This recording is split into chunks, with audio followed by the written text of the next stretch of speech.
سلامونه او درناوی. اولادونو ته مو په میراث کې د شتمنۍ پر ځای روزنه پرېږدئ.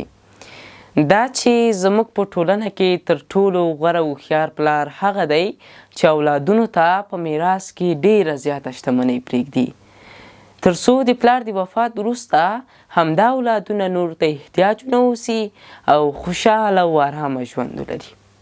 خو په حقیقت کې همدا پلار تر ټولو کمزوری ترینه پلار دی او هغه پلار هوښیار او غوره پلار دی چې اولادونو ته په میراث کې روزنه پرېږدي، تر څو د پلار د وفات وروسته نه ده چې د پلار شتمنۍ وساتي، بلکې لا هم د ځان د بسیاینې وړتیا ولري، د ژوند د مدیریت کولو مسؤلیت ومني.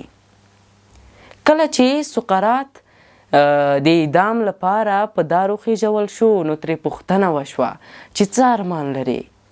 نو هغه ورته وویل چې دا مې ارمان دی چې د یو ښار یوې لوړې غونډۍ ته وخېژم او ټولو خلکو ته ووایم چې خلکو خپل قیمتي وختونه د سرو سپینو زرو په ټولولو تېروئ، خو اولادونو ته چې همدا سپین او سره زر ورته پاتې کېږي هېڅ پام نه کوئ.